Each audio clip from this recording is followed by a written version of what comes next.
네. 우리가 솔루션을 이와 같이 엑스포넨셜 형태로 가정을 했고 여기서 미지수는 a와 람다 두 개였습니다. 두 개만 구하면 이제는 우리는 완벽한 솔루션을 구할 수 있었죠.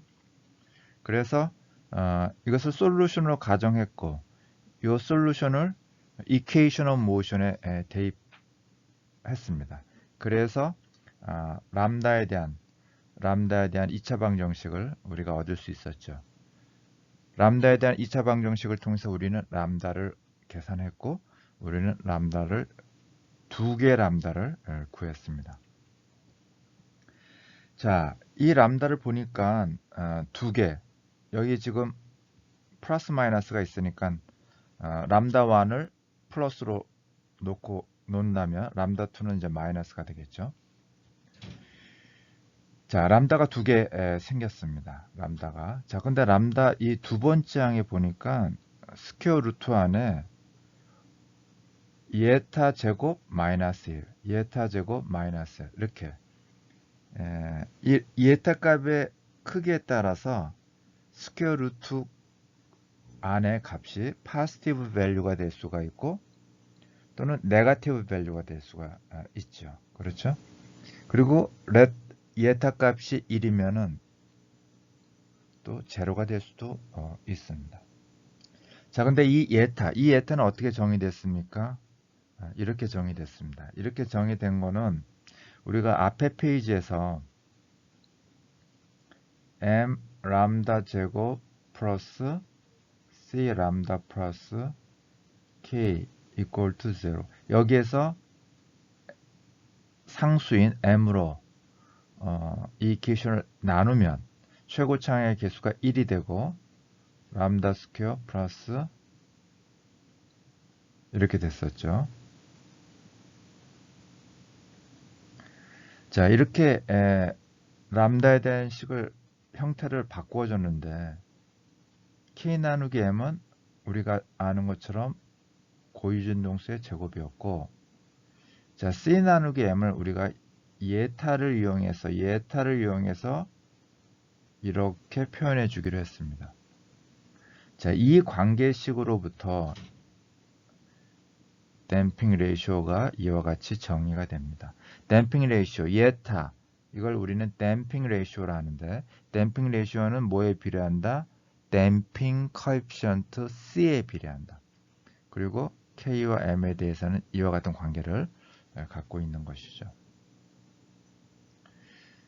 자, 이 페이지를 좀 깨끗하게 하고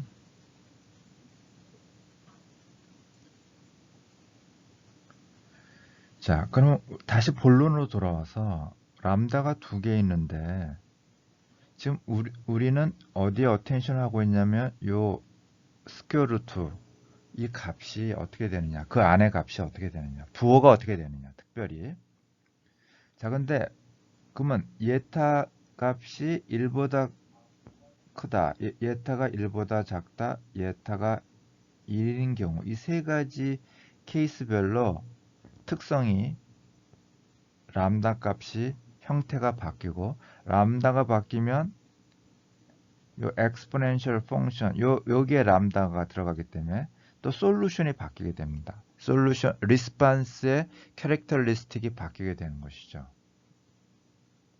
세 가지 람다의 값의 범위에 따라서 크기의 범위에 따라서 자 그래서 그것을 세 가지 케이스를 자 이제 공부하는데 그 첫 번째가 바로 람다가 예타가 1.0인 경우 예타가 1.0인 경우 이 경우를 우리는 크리티컬 댐핑이라고 하는데 첫 번째 예타가 1.0인 경우에 대해서 공부하도록 하겠습니다. 자, 예타가 1.0이면 여기 스퀘어 루트 값이 제로가 돼요. 그러면 여기에서도 나와 있는 것처럼 람다가 마이너스 오메가 n이 됩니다. 람다 1과 람다 2가 같아 버려요. 이런 걸 우리는 더블 루트, 중복근이라고 하죠. 그렇죠? 자, 그러면은 솔루션이 이렇게 된다고 그랬는데, 자, 솔루션은 두 개가 있다고 했는데 람다 1t와 람다 2t가 있는데 람다 1과 람다 2가 달라야 되는데 크리티컬 댐핑의 경우에는 같게 된 거죠. 자, 그래서 이 각각의 솔루션은 인디펜던트 해야 되기 때문에 두 번째 항에 t를 곱해 주고 그리고 더해줘서 토탈 솔루션을 만들어 주게 됩니다. 중복근이기 때문에 첫 번째 항과 두 번째 항의 솔루션이 같기 때문에 이것을 인디펜던트 솔루션으로 만들어 주기 위해서 두 개 중에 하나에다가 t를 곱해주고 그러면은 서로가 이제 인디펜던트가 되는 것이죠. 그리고 나서 토탈 솔루션을 구성한다. 자, 이 솔루션 이 형태만 보면 마음에 와 닿지 않기 때문에 이것을 그래프로 플로팅을 해보도록 하겠습니다.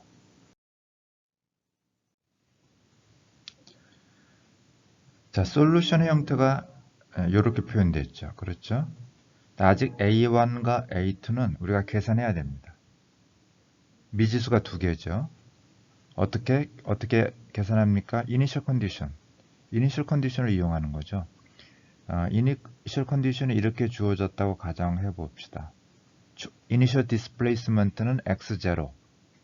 그 다음에 이니셜 velocity t가 0일 때 초기 속도는 v0.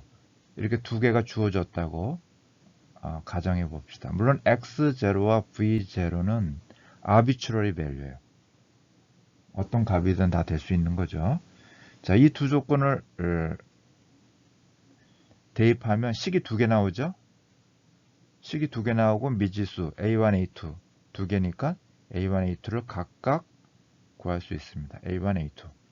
그래서 A1, A2를 요 식에다가 대입하면 이제 컴플리트한 솔루션을 우리가 이제 얻게 되는 거죠. 그렇죠? 자, 그래서 이제 요 솔루션 X를 시간에 대해서 X축은 시간, Y축은 디스플레이스먼트 X.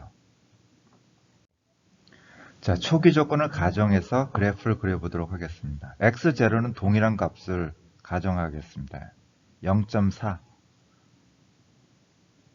세 가지 케이스로 초기 속도는 세 가지 디퍼런트 케이스로 약속을 하겠습니다. 첫 번째는 초기 속도가 1mm/s. 자, 두 번째는 0, 세 번째는 -1mm/s. 그러니까 초기 속도를 세 가지로 지금 나누어서 살펴보는 거죠. 하나는 positive value, 하나는 0, 하나는 negative value. 자, 초기 변이 x0가 0.4로 세 가지 케이스 모두 동일하게 가정을 했기 때문에 당연히 0.4에서 출발합니다. 그렇죠? 자, 이 기울기, 이 블루 라인의 이 기울기, 이 슬롭은 초기 속도의 사인이 결정합니다. 이 기울기는 슬롭은 아크 탄젠트 초기 속도가 됩니다. 그래서 파스티브 밸류는 이 세타가 위로 올라가고 제로면은 이 기울기가 제로입니다. 순간적으로. 그리고 네거티브는 바로 레드 라인처럼 밑으로 내리꽂습니다. 그래서 초기 속도의 부호에 따라서 초기 변이가 같다면 0.4에서 시작했을 때 위로 올라가서 바로 이퀄리브리엄 상태로 가느냐 아니면 슬로우비 제로잇 상태로 유지하면서 바로 이퀄리브리엄 상태로 가느냐, 아니면 레드라인처럼 슬로우비 네거티브로 밑으로 향하면서 바로 이퀄리브리엄 상태로 가느냐, 이렇게 초기 속도의 부호에 따라, 사인에 따라서 결정이 된다. 슬로우는. 자, 이런 경우는 크리티컬 댐핑이라고 얘기했는데, 이 크리티컬 댐핑의 가장 중요한 특성은 진동을 하지 않는다는 것입니다. 그렇죠? 위로 가든 밑으로 내리꽂든 바로 진동하지 않고 이퀄리브리엄 상태로 달려가고 있죠. 진동을 하지 않습니다. 댐핑 레이쇼가 1일 경우에는 크리티컬 댐핑이라고 하는데, 그 경우는 no vibration. 여기 다시 정리되어 있죠. No oscillation occurs. 진동이 일어나지 않는다. 이럴 때는 어떨 때 적용하냐면 door mechanism. 우리가 문을 열고 닫을 때 갑자기 닫히거나 그런 위험을 방지하기 위해서 댐퍼를 설치하죠. 문 위쪽에다가. 그때 크리티컬 댐핑으로 맞춰 놓게 됩니다. 그럼 이와 같이 문이 계속 왔다 갔다 하면서 점점 진폭이 줄어들면 안 되잖아요. 바로 곧장 달려가면서 스르르 닫히도록 그렇게 해서 설계를 해야겠죠. 또한 아날로그 게이지, 예를 들자면 체중계 같은 거, 몸무게, 곧바로 70kg으로 바늘이 달려가야죠. 70에 도착해서 앞뒤로 막 흔들리다가 점점 70에 멈추면 좀 헷갈리잖아요. 자기 몸무게가. 바로 70으로 가서 딱 멈춰야 됩니다. 이 경우가 바로 크리티컬 댐핑의 경우라고 할 수 있죠. 자, 두 번째 케이스, 두 번째 possibility. 이거는 댐핑 레이쇼가 1보다 큰 경우입니다. 이런 경우를 우리는 오버 댐핑이라고 합니다. 오버 댐핑. 댐핑이 오버했다, 초과했다, 과하다, 그런 뜻입니다. 댐핑 레이쇼가 1보다 큰 경우. 자, 그런 경우에는 요 값이 positive value가 되죠. 그렇죠? 자, 이런 경우에는 람다 1과 람다 2가 확실하게 two different value가 값이 존재합니다. 람다 1을 positive value라고 하고요. 람다 2를 negative라고 약속한다면 우리가 total, complete한 그런 솔루션을 어렵지 않게 구할 수 있습니다. 물론 약간 복잡하지만 역시 똑같이 A1과 A2도 구할 수 있습니다. 이니셜 컨디션이 주어지기 때문에. 그래서 A1과 A2를 다 구하고 우리가 초기 변이와 초기 속도가 주어졌다는 가정하에서 X축과 Y축을 정하고 X를 시간에 따라서 구하면 앞의 경우와 비슷하게 세 가지 different 플로팅을 그릴 수가 있습니다. 초기 변이는 앞의 경우와 마찬가지로 똑같이 일정하게 0.4mm로 가정하겠습니다. 다른 것은 초기 속도가 다르도록 그렇게 하도록 하겠습니다. 하나는 포지티브, 하나는 제로, 하나는 네거티브 밸류. 자, 그랬을 때 각각 플로팅을 해보니까 그림처럼 이와 같이 주어집니다. 자, 앞에 크리티컬 댐핑의 경우하고 지금 오버 댐핑의 경우하고 언뜻 비슷해 보이지만 차이가 있다. 이 오버 댐핑의 경우에는 역시 no oscillation, no vibration입니다. 그렇죠? 곧바로 이퀄리브리엄 상태로 가죠. 그렇지만 천천히 슬로우하게 이퀄리브리엄 상태로 갑니다. 크리티컬 댐핑은 굉장히 빨리 가지만 반면에 이 오버 댐핑은 천천히 간다는 것입니다. 그 차이가 있습니다. 왜냐하면 오버 댐핑이기 때문에 천천히 갈 수밖에 없습니다. 그 차이를 이해할 수 있겠죠. 자, 혹시 질문 있으면 실시간 강의 시간에 질문하면 되겠습니다. 자, 그러면 마지막 세 번째 파트, 그 경우는 댐핑 레이쇼가 1보다 작은 경우입니다. 0과 1 사이에 있는 경우. 이런 경우를 우리는 뭐라고 그러냐면 언더댐핑이라고 합니다. 언더댐핑. 자, 언댐핑은 댐핑이 제로인 경우를 말하는 거예요. 언더댐핑은 댐핑 레이쇼가 1보다 작은 경우를 말합니다. 자, 댐핑 레이쇼 1보다 작은 경우를 언더댐핑이라고 하는데, 그러면은 이 람다의 스퀘어 루트 안의 값이 네거티브 밸류가 되기 때문에 이미지너리 넘버가 발생한다. 그렇죠? 자, 그래서 여기에 플러스 마이너스가 있기 때문에 람다 값은 두 개가 살아 있게 됩니다. 단지 차이점은 이미지너리 넘버, 이 람다 값이 컴플렉스 넘버가 된다는 거죠. 네, 컴플렉스 넘버. 그래서 좀 복잡하지만 솔루션은 이런 형태로 됩니다. 자, 여기서 잠깐 exponential function에서 imaginary 여기에 지수에 imaginary number가 있으면 이것은 오일러 공식에 의해서 어떻게 표현되냐면 코사인 오메가 플러스 imaginary number 사인 오메가 이렇게 됩니다. 이게 오일러 트랜스포메이션이에요. 여기 만약에 마이너스가 있으면 여기 마이너스가 있게 됩니다. 자, 여기 지금 exponential function의 imaginary number가 있잖아요. 요거 각각을 요 오일러 트랜스포메이션에 의해서 코사인 플러스 사인 형태로 각각 변형시킬 수 있습니다.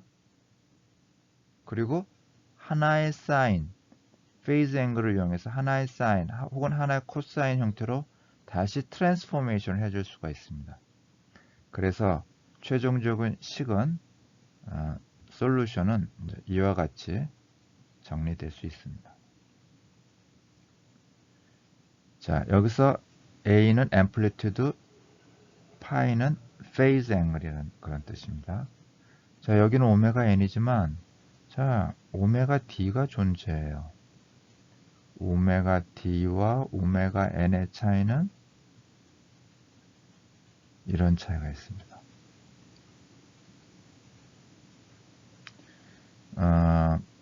요거를 수정하겠습니다. 1 마이너스 오메가 제곱.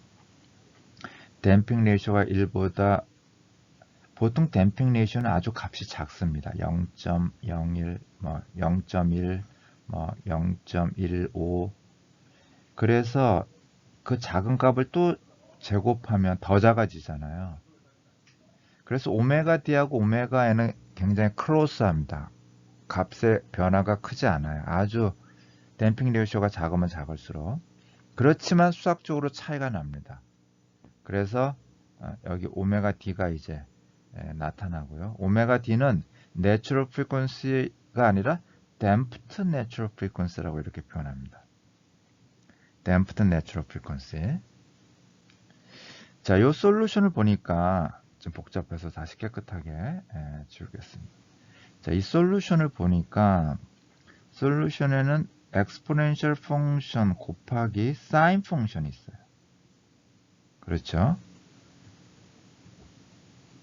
자, 뒤에 sin 펑션은 이렇게 우리가 이제까지 봤던 이런 하모닉 모션을 하고 앞에다가 exponential 펑션 근데 거기에 지수에 마이너스가 있으니까 이런 지수 함수가 되면서 전체적인 앰플리튜드는 줄어든다는 것을 알 수가 있습니다. 그래서 이걸 그림으로 그리면 이와 같은 전형적인 티피컬한 바이브레이션 모션이 시간에 따라서 앰플리튜드가 줄어드는 이런 형태가 됩니다. 이것이 가장 내추럴한 그런 형태죠. 그 경우가 바로 언더댐프드 경우입니다. 어떤 경우요? 댐핑 레이쇼가 0과 1 사이에 있는 경우. 이것이 가장 그런 커먼, 티피컬한 그런 케이스죠. 댐핑 레이쇼가 주로 아주 작은 범위에서 요 사이에서 존재하거든요. 대부분의 경우가. 그래서 여기 보면 most natural system vibrate with underdamped response 이렇게 써 있잖아요. 그러니까 이와 같은 형태로 주로 진동 특성을 나타내는 것이죠. 왜냐하면 대부분의 경우에 시스템은 어떤 스트럭처든 대부분의 시스템은 댐핑 레이쇼가 요 범위 안에 있기 때문에 그래서 이와 같은 응답 특성을 나타낸다. 자, 앞의 경우에서 람다 값이 더블 루트가 있는 경우가 있었고 람다 값이 그 다음에 리얼인 값이 있었고 람다 값이 컴플렉스 넘버가 있는 경우가 있었어. 그렇죠? 복소수. 람다 값이 컴플렉스 넘버로 된 경우에 이제 수학적으로 이런 시스템은 이와 같이 진동을 한다. 그렇게 정리하면 되겠습니다. 우리가 공업 수학이나 옛날에 배울 때 엔지니어링 매스매틱스 배울 때 컴플렉스 넘버 그런 것 난해한 그런 내용들을 배웠는데 이 피지컬 시스템으로 오니까 컴플렉스 넘버의 경우 진동 시스템의 경우에 진동을 하는 다른 크리티컬 댐핑이라든가 오버 댐핑의 경우는 진동을 안 했잖아요. 그렇지만 언더 댐핑의 경우에는 그것이 람다 값이 컴플렉스 넘버인 경우에는데 그 경우에는 이와 같이 진동을 하고 있습니다. 네, 첫 번째 영상은 여기까지